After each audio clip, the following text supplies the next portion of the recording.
अस्सलाम वालेकुम people, welcome to defence outpost. तो एक न्यूज़ काफ़ी ज़्यादा अंडर रिपोर्टेड रही, इसके ऊपर ज़्यादा डिस्कशन नहीं की गई बिकॉज पूरे रीजन में इस टाइम के ऊपर मल्टीपल कॉन्फ्लिक्ट चल रही हैं और उनको रिपोर्ट करने के चक्कर में जो ये एक इंपॉर्टेंट न्यूज़ है हमसे स्किप हो रही थी। तो आज हमने सोचा इसको कवर करेंगे। बेसिकली अपडेट यहाँ पर यह है कि पाकिस्तान की जो मिलिट्री है वो अपनी जो पुरानी एंटी एयरक्राफ्ट गन्स हैं उनको इस टाइम के ऊपर अपग्रेड कर रही है। उनका जो एक सर्विस लाइफ एक्सटेंशन प्रोग्राम है उसको स्टार्ट कर दिया गया है। अब पुरानी जो एंटी एयरक्राफ्ट गन्स हैं उनका जो बेसिकली एक सर्विस लाइफ एक्सटेंशन प्रोग्राम है उसको अंडरगो किया जा रहा है और बेसिकली इन गन्स को प्रिपेयर किया जा रहा है आजकल की जो ड्रोन वॉरफेयर है उसके हिसाब से। तो रिसेंटली इस्लामाबाद में होने वाले एक लोकल डिफेंस एग्जीबिशन के दौरान पाकिस्तान की जो लोकल पब्लिक सेक्टर की डिफेंस कंपनीज हैं, डिफेंस इक्विपमेंट मैन्युफैक्चर करती हैं, उनकी तरफ से पाकिस्तान आर्मी की जो एंटी एयरक्राफ्ट गन्स हैं, जिसमें इस टाइम के ऊपर जो आप अपनी स्क्रीन के ऊपर गन देख रहे हैं ZPU-2 सीरीज की, उनके लिए एक digital electro optical sensor package prepare किया गया है जो कि एसेंशियली इन गन्स की जो टारगेटिंग कैपेबिलिटीज हैं उनको मैनी फोल्ड्स इंक्रीज करेगा। अभी इस टाइम के ऊपर ये जो ZPU-2 सीरीज की गन्स हैं या फिर इस तरह से और भी मल्टीपल वेरिएंट्स की गन जो है पाकिस्तान मिलिट्री की तीनों ब्रांचेस के अंदर एक्टिव हैं, जो कि मैकेनिकल हैं। इनको जब 1980s का दौर था तब पाकिस्तान की मिलिट्री ने बड़े नंबर में अक्वायर करके जो अपनी उस टाइम की एयर डिफेंस रिक्वायरमेंट्स हैं उनको पूरा किया और उस टाइम के हवाले से इनके जो सारे सिस्टम्स थे वो एनालॉग थे या फिर मैकेनिकल थे। मींस के इनका जो टारगेटिंग सिस्टम था वो बिल्कुल भी सोफिस्टिकेटेड नहीं था। किसी भी किस्म की यहाँ पर थर्मल इमेजिंग कैपेबिलिटी नहीं थी, नाइट फाइटिंग कैपेबिलिटी नहीं थी। जिस तरह से हम कुछ ही दिनों से एग्जांपल दे रहे हैं कि अफगान तालिबान के पास जो एंटी एयरक्राफ्ट गन्स हैं जिनको यूज करके वो पाकिस्तान के एयरक्राफ्ट को इंगेज करने की कोशिश करते हैं, उनको शूट डाउन करने की कोशिश करते हैं, तो उसी तरह से पाकिस्तान की मिलिट्री में भी जो कुछ पोर्शन था एंटी एयरक्राफ्ट गन्स का वो मैकेनिकल टारगेटिंग सिस्टम के ऊपर बेस्ड है। यानी कि आयरन साइट के थ्रू ही आप देखकर टारगेट को इंगेज कर सकते हैं और उसमें फिर आपको बताया कि बहुत ज्यादा लिमिटेड कैपेबिलिटी मिलती है। तो अफगान तालिबान की जो गन्स हैं उनको आप साइड पर रख दें, लेकिन पाकिस्तान मिलिट्री की जो पुरानी एंटी एयरक्राफ्ट गन्स हैं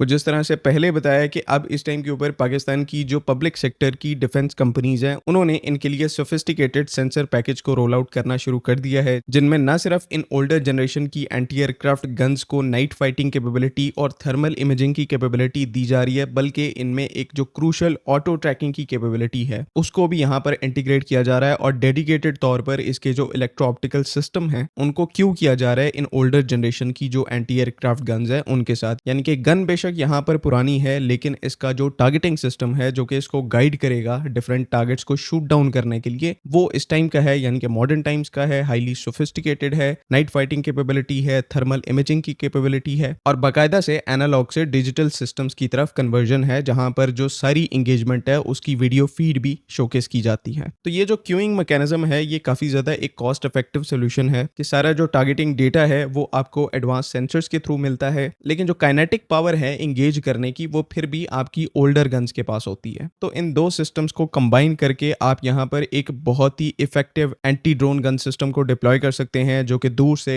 लॉइटिंग मिनिशन कामिकाजी ड्रोन्स को ट्रैक कर सकता है एंड देन उन्हें इंगेज भी कर सकता है। तो इसका कंबाइंड तौर पर पाकिस्तान की मिलिट्री को फायदा क्या है कि यहाँ पर उनके लिए प्रॉपर एक एडिशनल एयर डिफेंस की लेयर जो है उसको इस्टेब्लिश किया जा रहा है, जो कि स्पेशली लॉइटिंग मिनिशन और कामिकाजी ड्रोन्स के अगेंस्ट में होगी, जिन्होंने आजकल ईरान इजराइल यूएस वॉर में और यूक्रेन रशिया वॉर में काफी ज्यादा पॉपुलैरिटी गेन की है और ये डेडली लेवल के ऊपर इफेक्टिव है, यानी कि इनकी इफेक्टिवनेस बहुत ज्यादा है। ट्रेडिशनल एयर डिफेंस मैकेनिज्म जो है आपको पता है ऐसे ड्रोन्स के अगेंस्ट में उसकी कॉस्ट टू बेनिफिट रेशियो जो है वो एडजस्ट नहीं होती। तो ये जो ओल्डर कैटेगरी की गन्स है जिनका एमिनेशन काफी सस्ता होता है, इनको अगर आप एम्प्लॉय करते हैं और ऊपर से आप इनको जो एडवांस्ड टारगेटिंग कैपेबिलिटीज हैं उनको दे देते हैं, तो ये आपके लिए one of the best solution है इस ड्रोन और लाइटिंग मिनेशन प्रॉब्लम का। और उससे भी अच्छी बात यहाँ पर ये है कि ये जो सारी अपग्रेड है ये इन हाउस है, यानी कि डोमेस्टिक है। आपकी जो लोकल टेक कंपनीज हैं वो इस अपग्रेड को अंडरगो कर रही हैं और पाकिस्तान की मिलिट्री जो है वो अपनी इन एंटी एयरक्राफ्ट गन्स को उनसे अपग्रेड करवा रही है। तो मैं समझता हूँ ये one of the most important news है कि हम अपनी जो ओल्डर कैटेगरी की एंटी एयरक्राफ्ट गन्स हैं, क्योंकि वो हमारे पास इतने बड़े नंबर में है, तो इनको यहाँ पर हम एक कॉस्ट इफेक्टिव वे में मॉडर्न टारगेटिंग कैपेबिलिटी प्रोवाइड कर रहे हैं। और क्योंकि जब एक बड़े नंबर में ये गन्स जो हैं वो ओवरऑल डिप्लॉयड होंगी हमारी डिफरेंट मिलिट्री इंस्टॉलेशंस के ऊपर, तो आपके पास एक added layer of air defence protection होगी जो ड्रोन्स के अगेंस्ट में काफी ज्यादा इफेक्टिव होगी। तो अगेन काफी अच्छी इंपॉर्टेंट और पॉजिटिव न्यूज है एंड आई होप कि आपको तमाम चीजों की समझ में आ गई है।